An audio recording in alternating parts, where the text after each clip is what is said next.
Thank you to Sakura Co. and Tokyo Treat for sponsoring this video. More on that later. So today I'm gonna be eating Attack on Titan food all day, but I have to put every meal into a jar. You may be asking, Paul, why are you putting everything into a jar? Well, at the final, triple, final, ultra final episode part 1, there's one scene in particular where it seems like the crew might be having their last meal, and they're eating out of a can. Instead of eating out of a can, we're gonna be doing things out of a jar because yes, it is a lot easier, and I think this is super valuable for you guys at home to meal prep with.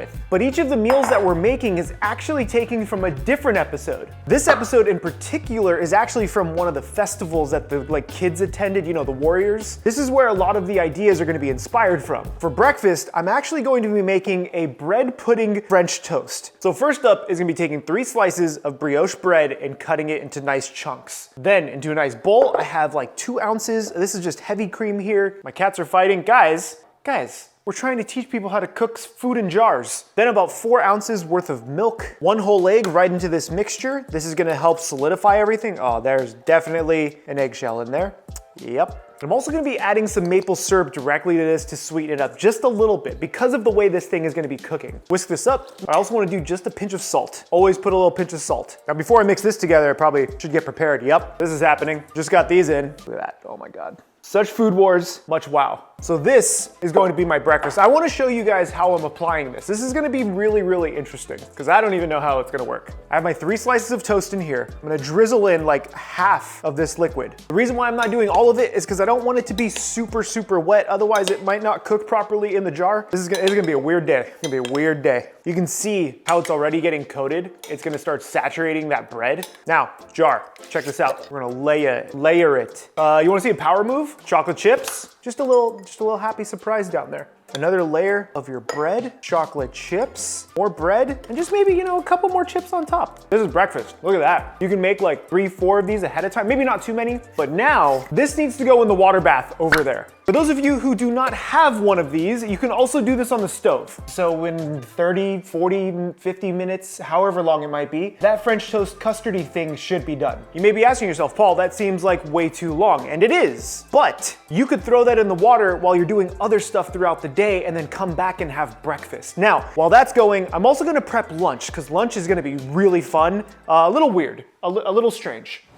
Now I really wanted to make pizza in a jar, but there's a problem. All of these recipes you find online, don't do these. Don't put mason jars in the oven like this. They can explode. It's not safe. They're not meant to use dry heat. With that being said, we're still gonna do pizza in a jar, but it's gonna be in the form of pasta. To all my Italian friends, I apologize in advance for everything I'm about to do. Now, traditionally, you don't normally use cooked tomatoes for pizza, but in this case, because it's going to go into a pasta, I am gonna cook it just a little bit. These are just whole San Marzano tomatoes that I'm now blending for my sauce. You can also just buy like store-made pizza sauce. It's probably just gonna be just as good. In my large sauce pot, we're gonna do just a big old glug of, it's almost empty, big old glug of olive oil. Then I'm gonna take Erin's mom, I'm gonna put her into the garlic press, and then we're gonna add this to our oil.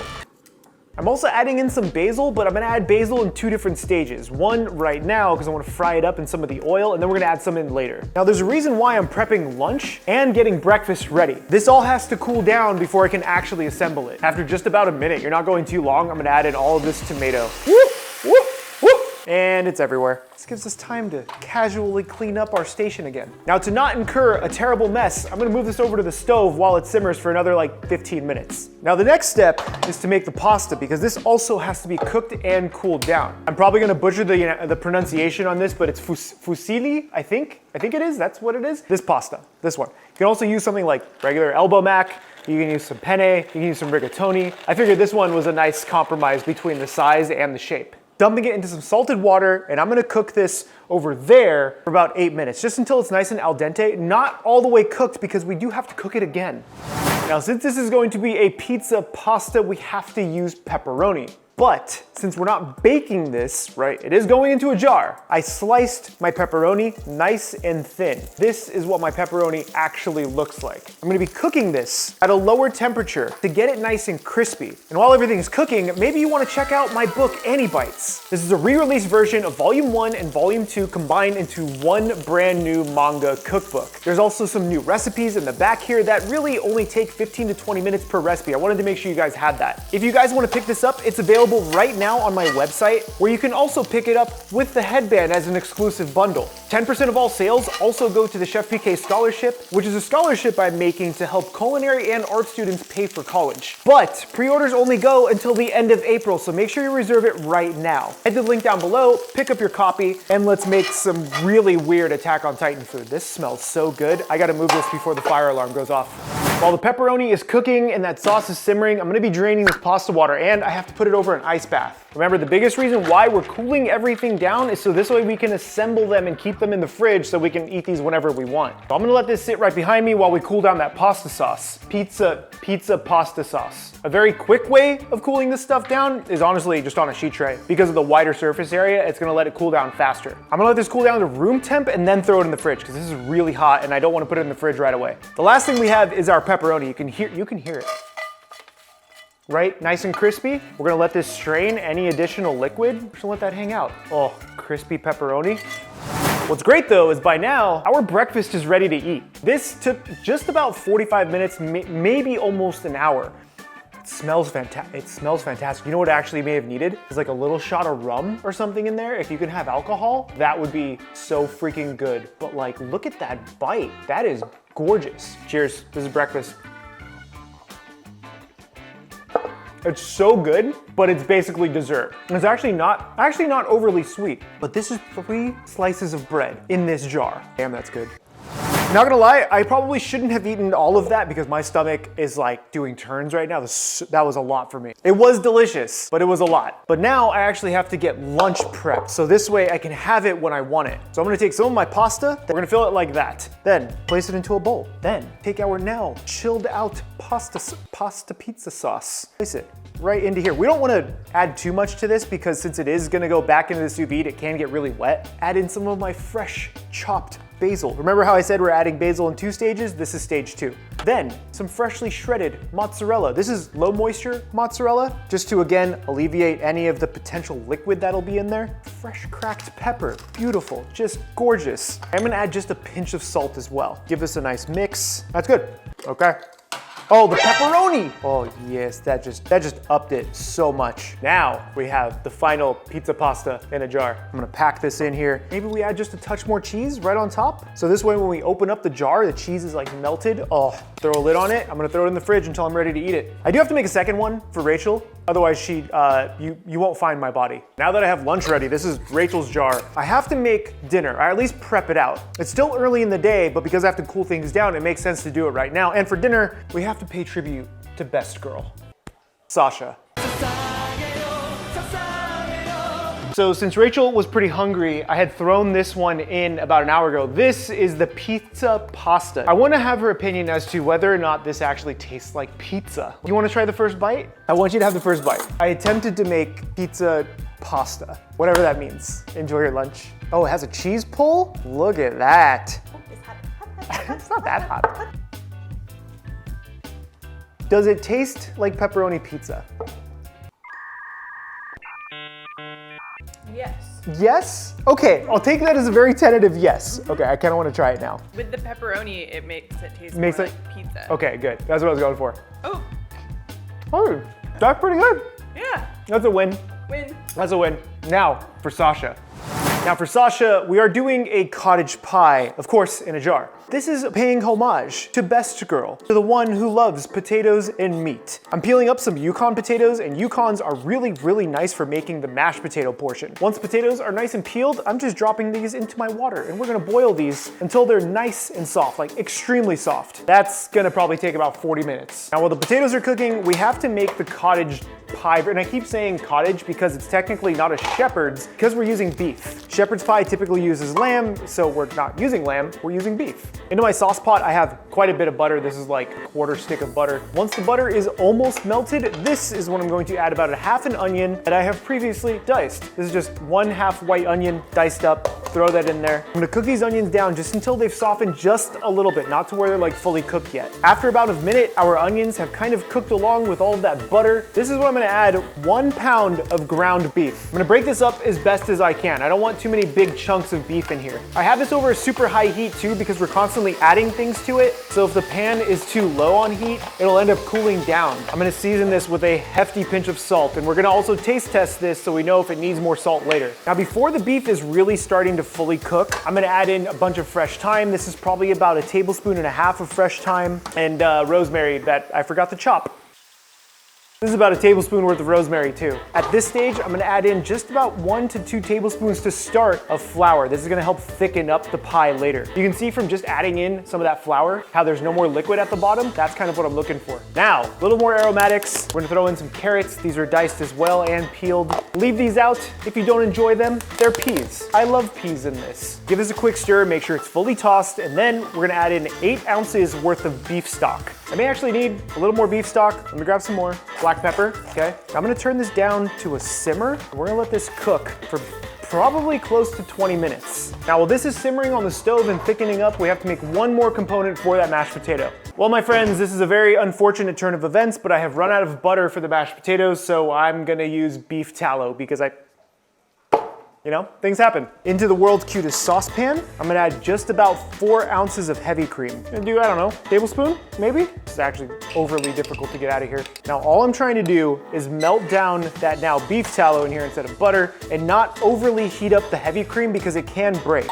So I'm only heating this up until that beef fat has fully melted. That's all it took, just about a minute. This thing is ready to go. Now I can just leave this and set it to the side until those potatoes are ready. This is almost done. We can do this really quick.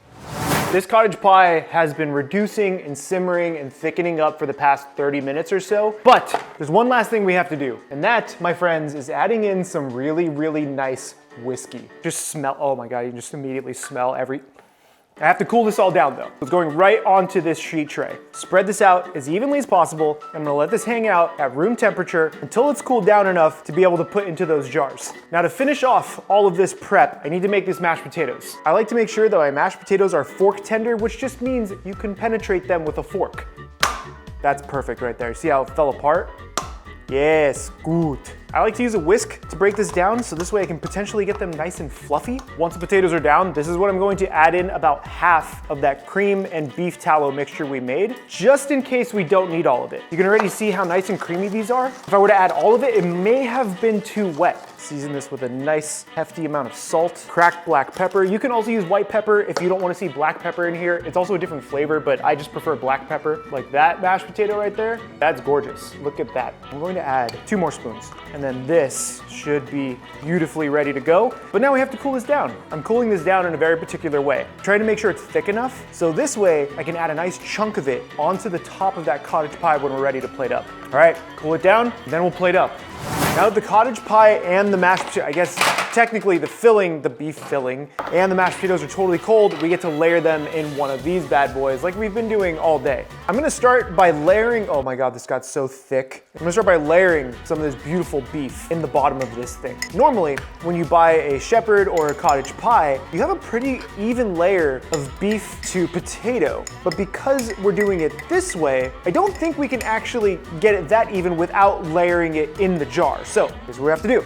Gotta layer it. It's literally, that's all we have to do. Then once we have our first 2 layers, gonna add in another layer of beef. Press this down, then one more layer of this beautiful potato. It's still so smooth. I might actually have enough for one more, but I have 2 of them. One for me, one for Rachel. These have to go into our water now for, I don't know, an hour. And while I'm waiting for that cottage pie to finish, we can have ourselves a snack thanks to today's sponsors, Sakura-ko and Tokyo Treat. You can experience Japan from the comfort of your home through Tokyo Treat and Sakura-ko snack boxes. The Sakura-ko box comes with 20 different artisan and authentic Japanese snacks, tea, and dishware. Just like this ume shio cracker that I'm about to take down. That's salty. That's really good. The Tokyo Treat and Sakura-ko boxes both come with custom booklets that give you all the information you need about what's inside of each box, plus allergen information and some information about Japan during this time. With Sakura season in full swing, each of these boxes are going to be themed after Sakura season. And for those of you who want to try something a little more hip, a little more with it, you can try Tokyo Treat. And the Tokyo Treat box also comes with up to 20 different exclusive, limited, and seasonal Japanese snacks. Like one of my favorite things, Kit Kats. I already opened This one, the peach flavored one, it's fantastic. You're also gonna get some exclusive ramen, some exclusive Sakura Pedal style snacks. I don't even know what this is. I don't even know what that is. It's delicious though.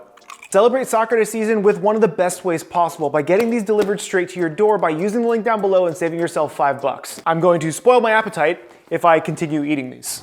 So it's been about an hour and I can finally pull these out of the water. Now we get to see, Rachel's here with me, if these taste like shepherd's pie. Well, cottage pie in this case. One thing I am gonna do is torch the top of it, because normally when you have a cottage pie, you do get to torch the top or they brulee it in something called a salamander. So I'm gonna do the same thing. It didn't like get as bruleed as I would want or as brown as I would want, just because maybe it's too high. But that's a nice cottage pie. You can, here, I'll have the slightly more burnt potato. What if I want the burnt potato? Okay, fine, you can have the burnt potato. Jeez. Here's, that's a big bite.